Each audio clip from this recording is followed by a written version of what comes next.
إدارة تحديد عناصر لحذفها. شوفوا نسختين من اللعبة، نسختين نحذفها دي في الهارد الداخلي أو الهارد الخارجي.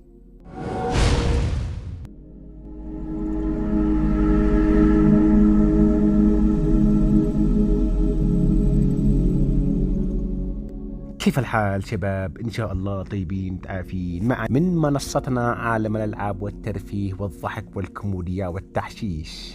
سألت نفسك يوم ما ذنبنا نحن إذا كنا عايشين في بلدان تعبانة ما فيها الدعم الكامل، أو حتى لا تتوفر خدمة كهرباء مثل العالم، أو حتى سرعات إنترنت مواكبة، وأتكلم عن بلدان نائمة وتاعبة فيها العديد من المشاكل المعيشية مثل انقطاع الكهرباء المتواصل أو ضعف سرعات الإنترنت أو مشاكل المتعددة. ترى عيوب بلاي ستيشن 5 للبلدان هذه كثيرة، من أهمها تنزيل الألعاب والتحديثات عبر الشبكة، واستغلال مادي وتجاري من قبل المحلات بأشد أنواع الطرق والأرباح الربوية. طبعا جبت لكم بطريقة جميلة سهلة وبسيطة، وهي موجودة في نظام بلاي ستيشن 5 ولكن مخفية لو فينا نقول، ما انتبهنا لها كونها ميزة خفية أو ميزة عادية جدا سوني لم تتحدث عنها إطلاقا، وهي شبيهة نوعا ما بميزات أكس بوكس والبي سي في نسخ وتنزيل وتنصيب الألعاب. ينقصنا فقط شرائها أو اشتراك في خدمات بلاي ستيشن بلس، ونترك المحلات تغور في بعضها.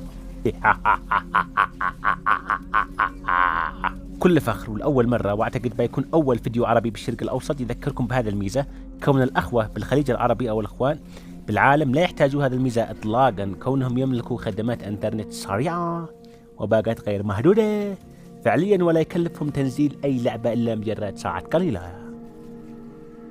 يمكنكم الآن وبكل فخر نسخ ألعاب بي اس 5 نسخ، وليس نسخ يا شباب، وليس نقل من هارد ديسك إلى هارد ديسك أو نقل، نسخ، الموضوع كله نسخ بالضبط، بدون الحاجة لتنزيل الملفات كل مرة من المكتبة أو عبر الإنترنت أو عبر تثبيت الملفات عن طريق PSX أو عن طريق برامج مساعد، عن طريق الخادم الوكيل أو أي طريقة معروفة. طبعا وهي الطريقة هي معروفة لتثبيت الألعاب من أيام PS3. وأخيرا افتكت أزمة تنزيل ألعاب البلاي ستيشن 5 في اليمن ومصر والعراق ولبنان والأردن، وأصبحت مثل ألعاب الأكس بوكس والبي سي، انسخ اللعبة وعليك فقط شرائها لا تنزيلها. على فكرة أنا ما عندي قطعة، ولكني بصور فيديو مباشر الآن من الشاشة أشرح لكم الفكرة، أتمنى يكون قد المقام يا غوالي. بسم الله نبدأ. لو قلنا هنا ريزدنت ايفل بالضبط 3 هي موجودة عندي فقط في الهارد الخارجي الموسع وليس في الداخلي. لا مش حذف يعني بالضبط هذا. شوفوا يا حذفها يا نقلها، يسوي تحريك على طول. تقول لي طيب ما الفكرة، أين الحل؟ الحل يكمن في المكتبة. شوفوا المكتبة، طبعا عاد تستغربوا، تعالوا نشوف هذه موجودة في الهارد الداخلي، إدارة تحديد عناصر لحذفها. شوفوا نسختين من اللعبة، نسختين نحذفها دي في الهارد الداخلي أو الهارد الخارجي، كله بالراحة. وهنا على ما أخبرتكم الفكرة، هذا في التخزين الموسع نسوي لها نسخ على طول من المكتبة، أما من هنا أو من هنا نسخ على طول، خلاص يسوي لها نسخ. شوف ندخل على طول لهذا نسخ، عمليات النسخ والتنزيلات، ننزل تحت شوفوا نسخ بالضبط مثل الأكس بوكس بالضبط، بينسخ نسخ من النسخة هذه بالضبط تماما، عاد يعتبر عملية نسخ مثل ما مكتوب فوق نسخ وتنزيلات. طبعا هذا كله من المكتبة. تعالوا نسوي فكرة ثانية نجرب، وليكون الاختبار في ريزدنت ايفل فيليج، لأنه معي ملفات اللعبة أصلا في الحاسوب في البيانات، تحديد نسخة لحذفها. شوفوا لو فرضنا نحذف النسخة اللي في البلاي ستيشن 5، يلا حذف اوكي حذف. طبعا هياخذ وقت لانه في نفس الوقت بيسوي نسخ ويسوي حذف، يعني بيكون شيء مرهق. هذا مع الصور، وهذا طبعا خلاص اختفت مش موجودة طبعا معي. طبعا هذا بيسويها نسخ، عملية كالعادة نسخ، ما ينفعش من هنا يعني تحديد عناصر لحذفها. شوفوا بيكون نسختين، عاد الآن ينسخها للهارد من التخزين الموسع إلى التخزين الداخلي.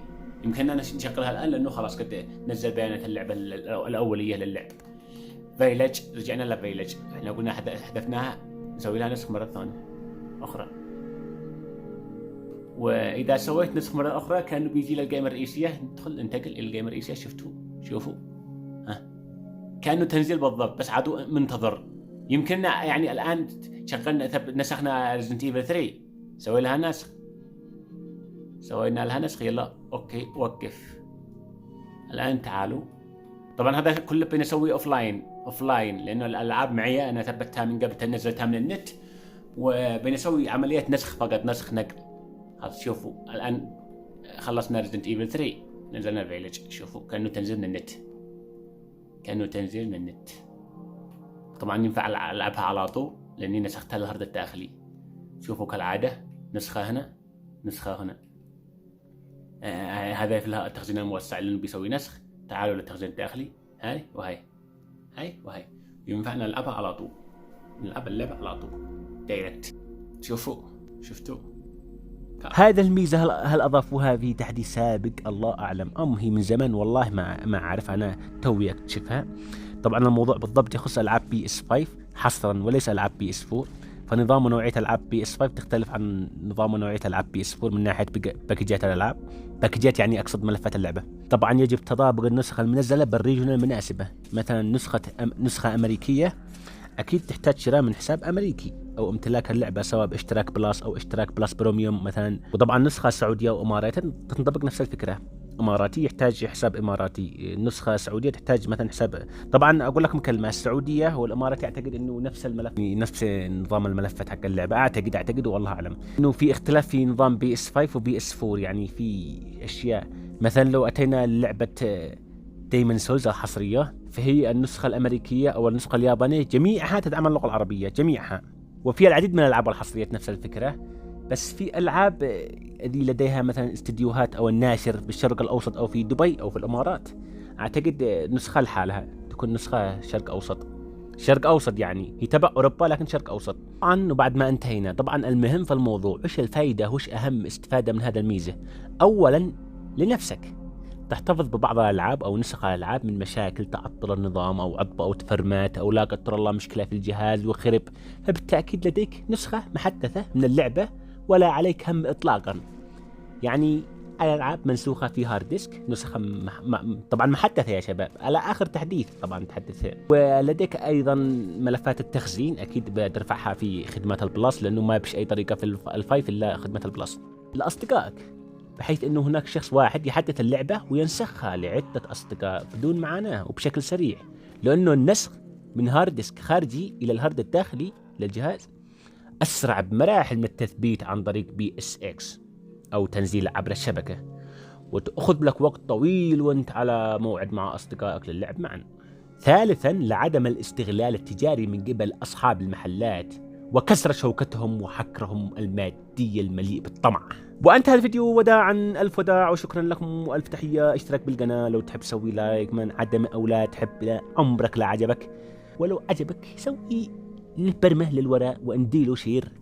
زورونا على القناه، هناك الكثير من الضحك والهستيري والجنون والتحشيش والطقطقه على العاب الفيديو. استمتعوا بوقتكم، اذا تحبوا هناك مجتمع عبر مجموعه الواتساب، تواصلوا معنا او عن طريق مواقع التواصل موجودين في كل مكان لاجلكم يا شباب. شكرا مع السلامه.